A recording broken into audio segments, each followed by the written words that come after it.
الحمدللہ رب العالمین والصلاة والسلام علی سید الانبیاء والمرسلین اما بعد فاعوذ باللہ من الشیطان الرجیم بسم اللہ الرحمن الرحیم۔ اللہ کے فضل اور اس کی توفیق سے سورہ آل عمران کی 15 نمبر کلاس آج ہم کریں گے۔ آیت نمبر 144 سے لے کر 148 تک کی 5 آیات مبارکہ ہمارا موضوع ہیں۔ آج کی آیات مبارکہ کی تلاوت کا شرف حاصل کریں گے حافظ رضا احمد صاحب۔ أعوذ بالله من الشيطان الرجيم بسم الله الرحمن الرحيم وما محمد إلا رسول قد خلت من قبله الرسل أفإن مات أو قتل انقلبتم على أعقابكم ومن ينقلب على عقبيه فلن يضر الله شيئا وسيجزي الله الشاكرين وما كان لنفس أن تموت إلا بإذن الله كتابا مؤجلا ومن يرد ثواب الدنيا نؤته منها ومن يرد ثواب الآخرة نؤته منها وسنجزي الشاكرين وكأين من نبي قاتل معه ربيون كثير فما وهنوا لما أصابهم في سبيل الله وما ضعفوا وما استكانوا والله يحب الصابرين وما كان قولهم إلا أن قالوا ربنا اغفر لنا ذنوبنا وإسرافنا في أمرنا وثبت أقدامنا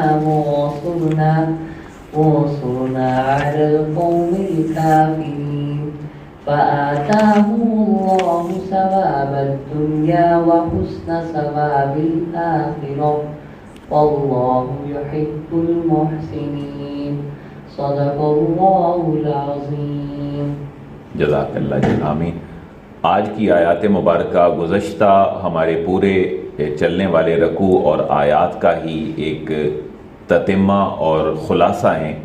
اب یہ موضوع اگلے رکوع میں جا کے وائنڈ اپ ہو جائے گا، جس میں غزوہ احد کے حوالے سے مسلمانوں کی حالت بیان کی گئی ہے۔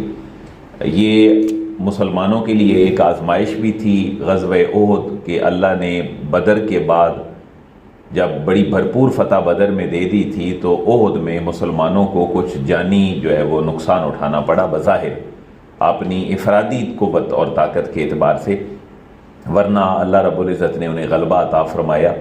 تو غزوہ احد میں جب آقا دو جہاں علیہ الصلوۃ والسلام کی شہادت کی افواہ پھیل گئی تو اس وقت جو منافقین ہیں ان کا رویہ تو تھوڑا پہلے ہی کھل کے سامنے آ چکا تھا، کیونکہ عبداللہ بن ابی سلول کی جو معیت ہے اس میں کو 300 کے قریب لوگ مسلمانوں کے لشکر سے جدا ہو گئے تھے، اور باقی صحابہ کرام کا جو رویہ تھا خصوصاً وہ 50 لوگ جو کہ احد کے جو پہاڑ ہے اس کے درے پر جو حضور نے متعین فرمائے تھے کہ ہمیں فتح ہو یا شکست تم نے یہ درہ اور جگہ نہیں چھوڑنی، وہاں سے عبداللہ بن جبیر کی قیادت میں جن لوگوں نے وہاں چھوڑا تھا وہ درہ، اس کی وجہ سے حضور کی شہادت کی افواہ بھی پھیلی، ایک غدر مچ گیا، صحابہ اکرام کو 75 کے قریب لاشیں اٹھانے پڑے۔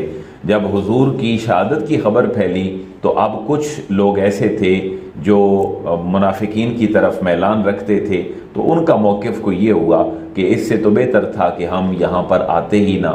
تو ایمان جب متذبذب ہونے لگا تو اس وقت اللہ رب العزت نے اپنے حبیب کریم کے بارے میں کچھ وضاحتی بیان دیا اور حضور کا سٹیٹس بیان کیا کہ تم نے جو کلمہ پڑھا ہے وہ اللہ کا پڑھا ہے، اور میرا حبیب اگر شہید ہو جائے یا میرا حبیب اس دنیا سے تشریف لے جائے تو کیا تم بھی الٹے پاؤں پھر جاؤ گے؟ ایسا نہ کرو۔ اگر تم صرف ایسا کرنے کے لیے ہی آئے تھے اسلام میں تو پھر یہ معاملہ جو ہے وہ تمہارا قابل قبول نہیں ہے۔ تو غزوہ احد میں جو صحابہ کرام کا تھوڑا سا اس درے کو چھوڑنا تھا، ان کی سخت الفاظ میں سرزنش کی گئی ہے، لیکن اس کے بعد انہیں ایک مژدہ اور خوشخبری سنائی گئی ہے کہ تم نے جو درہ چھوڑا تھا اور میرے حبیب کو تنہا چھوڑ دیا تھا، جس کی وجہ سے مسائل پیدا ہوئے تھے، اللہ نے تمہاری اس خطا کو معاف کر دیا ہے، لیکن آئندہ کے امور میں چیزوں کا خیال رکھنا۔ پھر سابقہ انبیاء کا جو طرز عمل تھا اور ان کے فالورز کا، اس کو دعائیہ انداز میں سامنے رکھا ہے اور کہا گیا ہے کہ میرے حبیب خاتم النبیین صلی اللہ علیہ وآلہ وصحابہ وسلم سے پہلے جتنے انبیاء آئے انہوں نے بھی جہاد کیا، ان کے ساتھیوں اور اصحاب نے بھی جہاد کیا، تو وہ دعائیں بھی کرتے رہے، جہاد بھی کرتے رہے، اللہ ان کو فتوحات بھی دیتا رہا۔ یہ تھوڑی سی سمری تھی جو میں نے 5 آیات کی آپ کے سامنے رکھی ہے۔ تو غزوہ احد کا جو اختتامی سین اور مرحلہ ہے، اب ہم اس کی طرف جا رہے ہیں۔ آسان الفاظ ہیں، ترجمے میں واضح ہو جائیں گے۔ اعوذ باللہ من الشیطان الرجیم، بسم اللہ الرحمن الرحیم۔ وما محمد الا رسول، یہ گویا کہ غزوہ احد میں حضور کی شہادت کی خبر پھیلنے کے بعد ایک تسلی اور تشفی کے الفاظ ہیں۔ وما ما نافیہ ہے اور الا استثنائیہ ہے، اس کے اندر جو حصر پیدا کرنا مقصود تھا وہ کیا گیا، ورنہ اگر ان دونوں کو فرضی طور پر تھوڑی دیر کے لیے ہم ایک سائیڈ پہ کر لیں تو جملہ کیا بچے گا؟ محمد رسول، میرا جو حبیب ہے وہ رسول ہیں۔ تو وما محمد اور نہیں ہے محمد الا رسول مگر رسول ہی، اور رسول بشری پیکر ہوتا ہے اور اس انداز کے اندر آتا ہے، لہٰذا میرا حبیب اگر شہید ہو گیا ہے، اس کی خبر پھیل گئی ہے شہادت کی، تو یہ دیکھو کہ وہ بھی تو ایک بشر ہیں، ان کے اوپر بھی موت آنی ہے، یہ کل نفس ذائقۃ الموت، یہ چیزیں انہوں نے بھی دیکھنی ہیں، لہٰذا قد خلت من قبلہ الرسل، قد خلت ماضی کے اوپر قد آئے تو تحقیق کا معنی دیتا ہے، قد خلت گزر چکے ہیں، من قبل ہی اس سے پہلے، الرسول کئی رسول گزر چکے ہیں، وہ دنیا میں آئے، اپنا مشن مکمل کیا، اس کے لیے محنتیں کیں اور پھر اللہ نے ان کو واپس بلا لیا۔ افَإِن مَاتَ أَوْ قُتِلَ، افَإِن تو کیا اگر ماتا میرا حبیب کریم وہ وفات پا جائیں، او قُتِلَ یا بازار میں شہید ہو جائیں، یعنی غزوہ احد میں، تو کیا انقلبتم علی اعقابکم، تو انقلبتم کیا تم پھر جاؤ گے، علی اعقابکم الٹے پاؤں، تو یہ با محاورہ ترجمہ کیا گیا ہے علی اعقابکم کا الٹے پاؤں۔ تو انقلاب بھی اسی سے نکلا ہے جو باب انفعال ذکر کیا گیا، جس کا معنی روٹیٹ ہونا اور پھرنا ہے۔ تو علا کا معنی پا رہے، آقاب جو ہے وہ ایڑی کو کہتے ہیں، کم تمہاری، کیا تم اپنی انہی ایڑیوں پہ جو اسلام کی طرف چل کے آئے تھے اب مرتد ہو کے معاذ اللہ واپس چلے جاؤ گے؟ تو ایسا نہ کرو، میرے حبیب کا تم نے کلمہ پڑھا ہے اور میرے حبیب کی آمد کا مقصد تمہیں اللہ کے ساتھ ملانا ہے، اللہ کی قدرت اور طاقت پہ یقین رکھو۔ اگر اس نے بدر میں فتح دی تھی اور احد میں تمہیں 75 لاشیں اٹھانا پڑے ہیں تو یہ کوئی اجنبی بات نہیں ہے، قوموں میں ایسا ہوتا رہتا ہے اللہ کے کلمے کی بلندی کے لیے، لیکن جو پھر جاتا ہے اس کا انجام اچھا نہیں۔ وَمَن يَنْقَلِبْ، واو کا معنی اور، من جو کوئی، یہ اسماء موصولہ میں سے ہے جو بعض اوقات بطور موصولہ آتے ہیں اور بعض اوقات استفہامیہ اور دوسرے معانی میں بھی استعمال ہوتے ہیں۔ وَمَن يَنْقَلِبْ اور جو پھر گیا، علی عاقبیہ الٹے پاؤں، یعنی اپنی ایڑیوں پہ ہی آتے ہوئے واپس چلا گیا، یعنی اللہ کے اس نظام کو چھوڑ دیا، اسلام کی طرف آیا تھا پھر مرتد ہو گیا، تو فَلَن يَضُرَّ اللَّهَ شَيْئًا، اس کا یہ کرنا اللہ کو ہرگز نقصان نہیں دے گا۔ فلن فا کا معنی تو، لن ہرگز نہیں، یہ نافیہ ہے، حروف نواسب میں سے ہے، اور جو یدرہ ہے اس کو اس نے زبر بھی دی ہے اور تاکید بھی پیدا کی ہے، اس کا الٹے پاؤں پھر جانا یعنی اسلام کو چھوڑ دینا اللہ کو نقصان نہیں پہنچائے گا، شیئا کچھ بھی، نقصان وہ اپنا کرے گا۔ اللہ نے اس کو چن لیا تھا انسانوں میں سے مسلمان بنا کر، لیکن اب وہ اگر واپس چلا گیا ہے تو اللہ کو کوئی اس کا نقصان نہیں ہے۔ وَسَيَجْزِي اللَّهُ الشَّاكِرِينَ، واو کا معنی اور، سین عن قریب، نیئر فیوچر، یجزی جزا اور بدلہ عطا فرمائے گا، اللہ اللہ، الشاکرین شکر کرنے والوں کو۔ یہ جو ہے وہ اس میں فاعل کا صیغہ ہے اور یجزی کا مفعول بن رہا ہے، اس وجہ سے شاکرونہ کے بجائے شاکرینہ ہے۔ اب جو وہاں حضور کی شہادت کی خبر پھیلی اور صحابہ کرام بھی 75 شہید ہو گئے تقریباً،